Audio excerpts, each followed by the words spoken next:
Hey, my sweet babies. Happy Friday. I hope that you are having a wonderful Friday.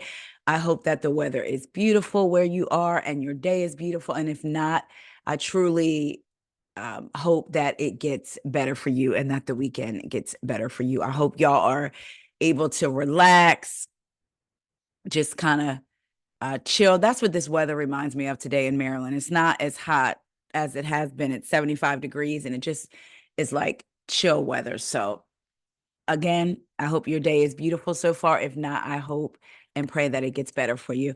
So, I wanted to come to y'all because I pulled myself off the road. I'm trying to get a more disciplined schedule as far as driving and my content creation and all of that stuff, and just sticking to it no matter whether I hit my personal goals in driving or not.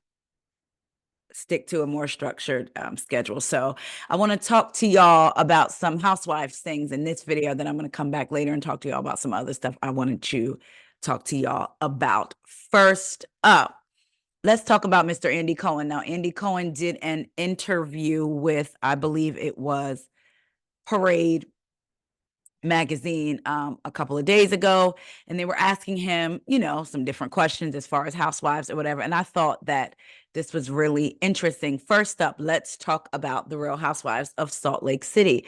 So Parade writes, as season 5 continues filming, reports of 3 new cast members being added to replace Monica Garcia are bouncing around the internet. Although Bravo has not confirmed the new cast, fans are nearly certain the new season will be underwhelming after the masterpiece that was season 4, and they're anxious for more Monica.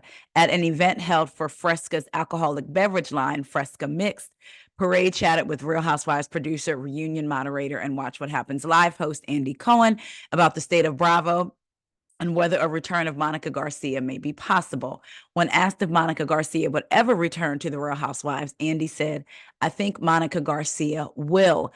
I hope that Monica is back in some form. Whether she will return to the Real Housewives of Salt Lake City. I'm sorry, y'all. What? I thought I turned this off.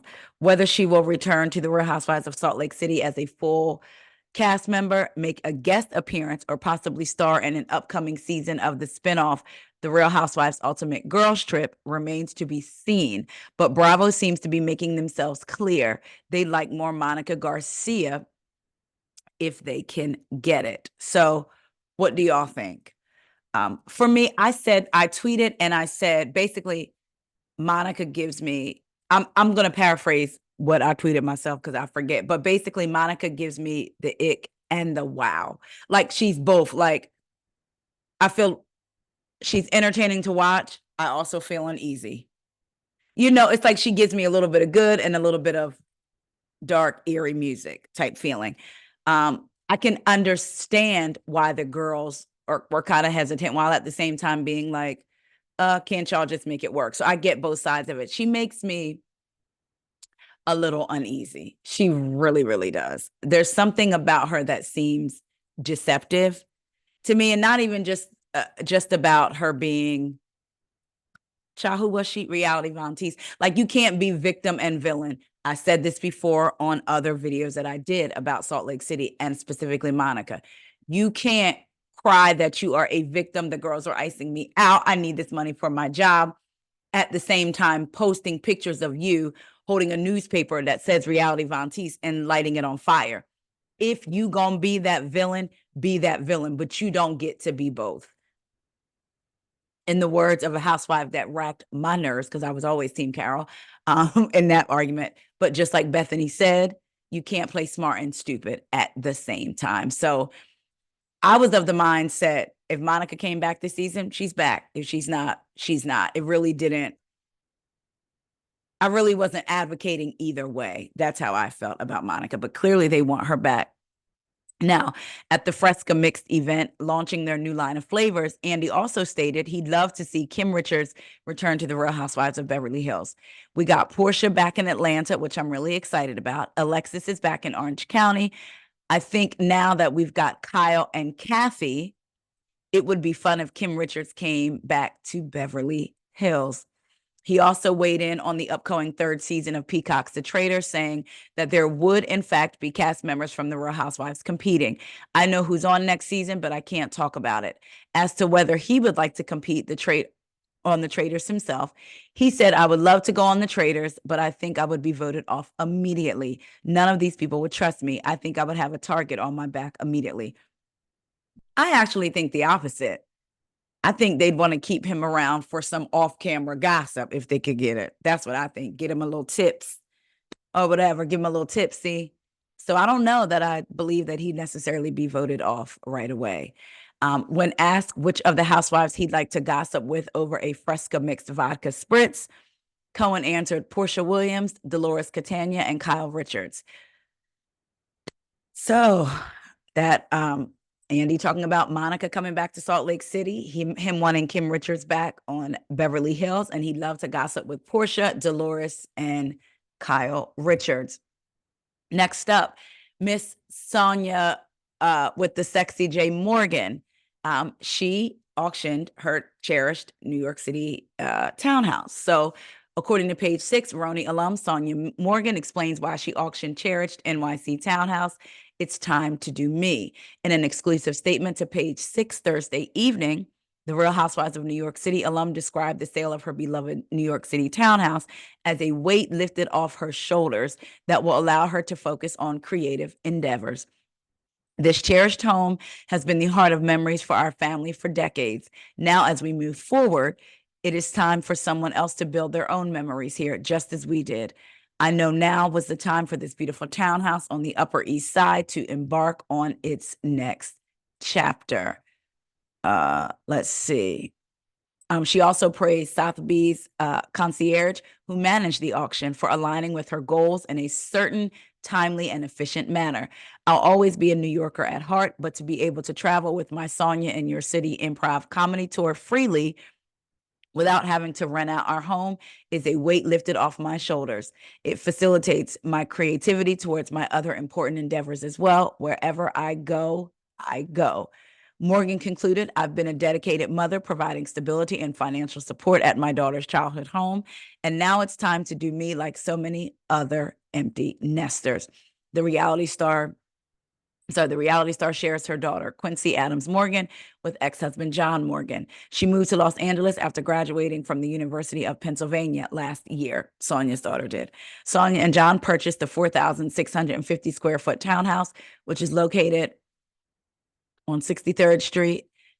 They purchased it in 1998 for $9.1 million. It sold Wednesday to the highest bidder for $4.45 million.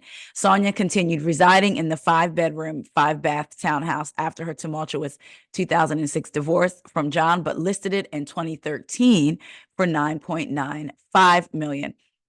After struggling to sell it and drastically cutting the price to $7.2 million, she attempted to rent it out for $35,000 per month in 2018. The entrepreneur updated the home and relisted it at $8.75 million last summer, but it once again sat on the market. Its last known listing price before the 2-week online auction was $7.5 million.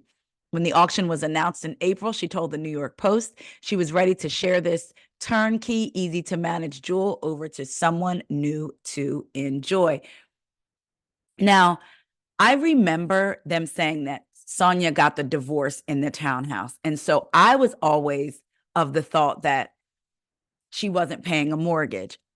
And she wanted, like when she was going through financial troubles, one thing she always said was that she wanted to hold on to the house for as long as possible because it was basically her safety net, if you will, because she squandered, allegedly, her money that she got in the divorce settlement. Like she bought it was either a soccer team or a football team, invested money in a movie, supposedly. And I think there may even be a judgment or lawsuit against her for that movie. So they say that she allegedly, again, blew through her money. So I remember her saying she wanted to hold on to the townhouse. So I'm wondering if when she got it in the townhouse, it was free and clear. And so she gets to pocket this money, unless she owes any other debts or what have you, and they take it out of that payment. But I do wonder about that. So good for Sonja. If it was feeling like an albatross around her neck and it was more it took more time to upkeep and more money to upkeep, then good for her for freeing herself of that and moving on and being able to travel with her improv. Now, I will say this, a little bit of tea about that improv show she's doing. So I was listening to a podcast, the Michelle Collins show, and she had on another podcaster named Kate Kennedy. And Kate said that Sonja reached out to her. She's doing all this herself, no people for her or anything.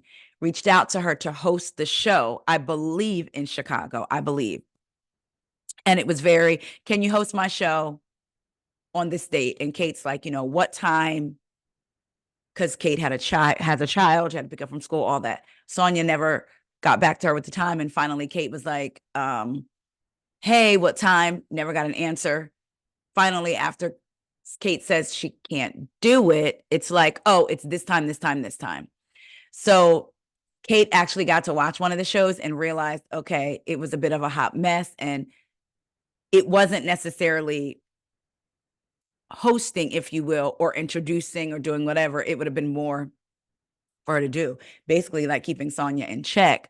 So she knew someone else who would be better suited and could have the schedule and all that stuff or whatever. So she told Sonja about her and says, I'll reach out to her for you, blah, blah, blah, blah. Sonja goes behind. So Sonja, instead of answering Kate, then DMs the person, hey, I think Kate is scared to do my show. Would you come host, blah, blah, blah, blah, blah, what have you. So Kate goes to the show anyway, after she had promoted the show for Sonja. Some of Kate's listeners bought tickets because they thought she was going to be a part of the show, right? It's a hot mess. So she gets to go backstage. They thought when she went with her friend, they thought she was a part of it. So they let her go backstage. She sees Sonja and asks her, oh, can we take a picture together? Blah, blah, blah. I'm Kate. And Sonja looks at her and says, hell no. Like, you didn't promote my show. You didn't do this. You didn't do that. And Kate's like, I did. You didn't communicate, whatever. Fast forward, she gets the next morning. And she said Sonja was drunk. She gets a message. I think it was the next day. It was not, either way, she got a message after that show from Sonja DMing her like, hey, you should come host my show like in another city, but like basically totally oblivious to how she acted. And she said she really believes Sonja just kind of forgets some of the things that she does when she's drunk. And then it's just like starting over the next day. So I thought that was wild. I may have a controversial opinion. I never really cared for Sonja, honestly. I felt like she was just like Ramona. She just hit hers better. It came out more so, my goodness, my phone. It came out more so when she was drunk, but I felt like she was a Ramona, and I will just say that. So anyways, good for Sonja. Moving on, let's talk about the Real Housewives of Dubai. Now, we talked about their taglines the other day, and I told y'all about Miss Caroline Brooks, who said she was who told me she wanted to come on the podcast and didn't answer my message. But anyway, let's get into some things. She had some things to say, honey. According to page 6, Real Housewives of Dubai star Carolyn Brooks hints at bad blood with Gizelle Bryant after BravoCon spat. She wasn't very nice. Real Housewives of Dubai star Caroline Brooks says that she had a not so reasonably shady encounter with her Potomac counterpart Gizelle Bryant at BravoCon. Let's just say we had a conversation at BravoCon 2022 and it wasn't very positive. Brooks recalls during an interview with Page 6's virtual reality podcast. The Bravo celebrity, who made her reality TV debut on The Real Housewives of Dubai just months before the New York City fan event took place, can't even remember what she and Bryant, 53, spoke about.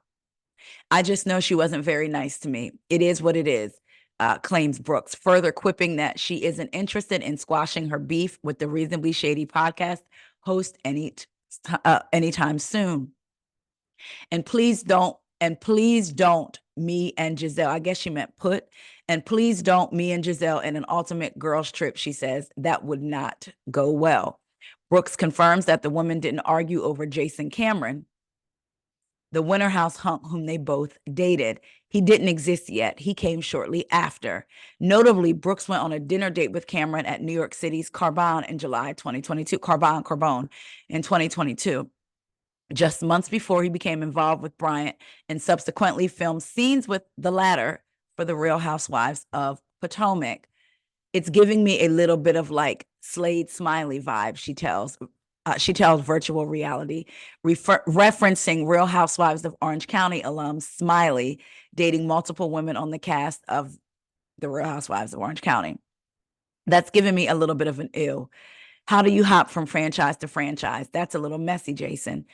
Not that she's mad. The entrepreneur notes that she didn't see potential for a long lasting romance with the male model. Anyhow, as life happens, I ended up going to a Carbone, I'm not sure how to pronounce it, dinner with Jason. And then she ended up dating him after I finished my pasta. So enjoy, Gizelle.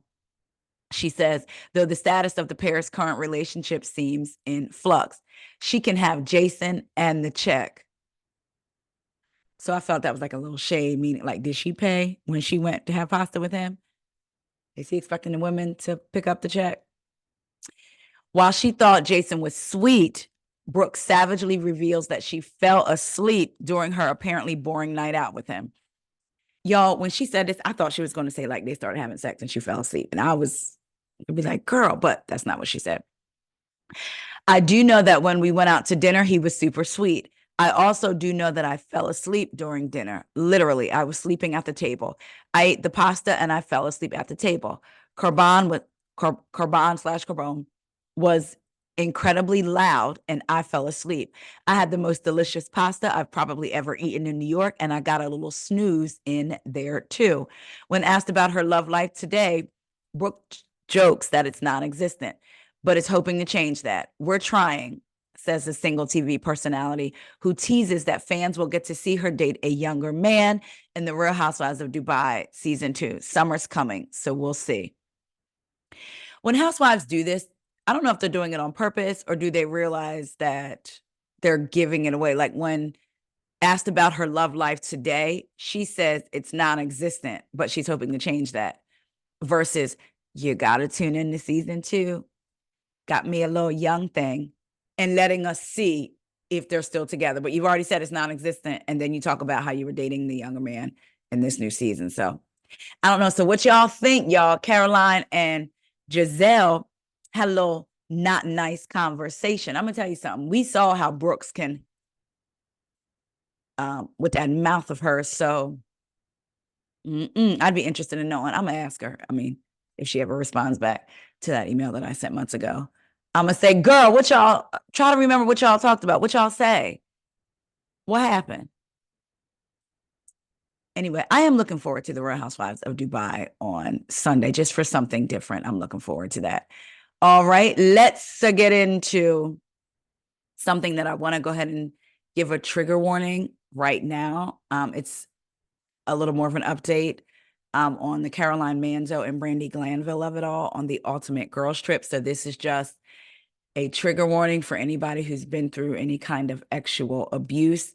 According to page 6, Caroline Manzo graphically details Brandi Glanville forcibly fondling her during alleged sexual assault. So if you want to fast forward through this part, it'll only be a few minutes, but I did want to get into that because about a month or so ago, I talked about on this platform that a producer had come out and said basically Brandi didn't assault Caroline. She just made her uncomfortable, and Brandi came out and said, I've been exonerated, blah, blah, blah. No one's saying anything now. Well, Caroline has come out. So let's get into it.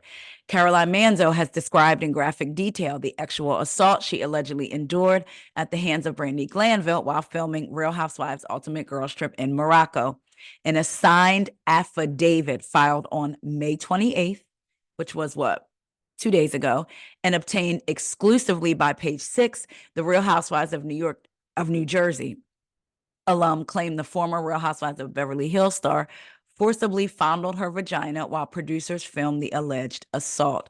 When Glanville was actually assaulting me on the sofa, she was rubbing her vagina on me. The producers just watched and kept filming. Manzo writes in the affidavit. They saw that I was in distress, and yet they continued to film. The Bravo celebrity alleges that production didn't separate Glanville from her and instead continued to feed Glanville with alcohol and allowed her to follow Manzo into the bathroom, where she threw her against the bathroom door, causing her to hit her head. Glanville then locked me in the bathroom where she forcibly fondled my vagina against my will. With Manzo further alleging the producers did not help despite witnessing Manzo's escaped attempt. Glanville maliciously sexually assaulted me for her own sexual gratification, Manzo writes in the legal document. She did this by forcibly kissing me, rubbing her vagina on me, and then fondling my vagina against my will. Manzo claims she requested production to not ask her about the alleged assault during her pickup interviews back in New York City because she was visibly suffering from anxiety, depression, and post-traumatic stress from Glanville actually assaulting me. The brownstone owner, however, claims production forced her to relive the actual assaults to create more drama in the interview for their own ratings and profit. Bravo and Peacock had no comment, while reps for Glanville and Shed Media didn't immediately return Page Six's request for comment. So I thought it had kind of went away too when the producer came out either last month or the month before, it might have been sometime in early April, and said that Brandy didn't assault her. She just made her uncomfortable. But Caroline signed an affidavit May 28th stating all of these things. So I believe that this is far from over. And you know what? If this was done to her, I don't blame her. You're not going to get away with just saying she made me uncomfortable if she violated my personal space and me, and I'm having to deal with the fallout, because Caroline was a victim of sexual abuse when she was younger. So she said it triggered all of those emotions again. So I hope that justice is served for all parties involved, if you know what I mean. Caroline, Brandy, if she did it, production, if they witnessed it and did nothing, like I hope they get the justice they deserve, and Caroline gets the justice she deserves in that way. And by when I say I hope Brandy and production get justice if she did it, meaning they get what they deserve if they just stood by and watched this happen. We shall see. I'm interested to see what the producer who spoke out before, what do they have to say now? I'm sure we will see Brandy come out with a statement soon. It might be out already, and I just may not have seen it yet. Moving on, let's talk about Kyle Richards and Lisa Vanderpump. So full disclosure, I've never been a Kyle fan, or Kyle has never resonated with me. I'll say that. And I do believe her and LVP were a lot alike, where she said that Lisa was manipulative, and this, I believe Kyle was the exact same way, which is one of the reasons why they got along so well, and game recognizes game. But let's get into Page 6. So Kyle Richards slams Lisa Vanderpump's really mean comments about Mauricio Umansky split. So let me go back a little bit, because I wanted to talk to y'all about this yesterday, but then I was like, I don't know, do I really want to talk about what Lisa says about Kyle? But since Kyle has responded, I will. So LVP went on the Call Me Daddy podcast, and she made some shady remarks after the host asked whether she had ever known a castmate's partner was cheating, and she claimed she had. Lisa said, well, there's somebody that's recently had this kind of complicated scenario, noting that they were on one of the shows with which she was affiliated. Although, so let me go, because what I'm about to read you, basically Kyle thinks the comment was directed towards her. And after I read y'all the comment, I mean, I kind of feel like it was too, I'm not going to lie. So LVP admitted that all marriages have problems. She called out the couples who act like everything is hunky-dory on camera, despite having major issues behind the scenes. She goes on to say, anyone that says he is perfect, my love, and they're my king, I mean, F off, it's your husband, get real. Then suddenly they get divorced, but they've been saying, oh, love bean, or my king. Life's not like that.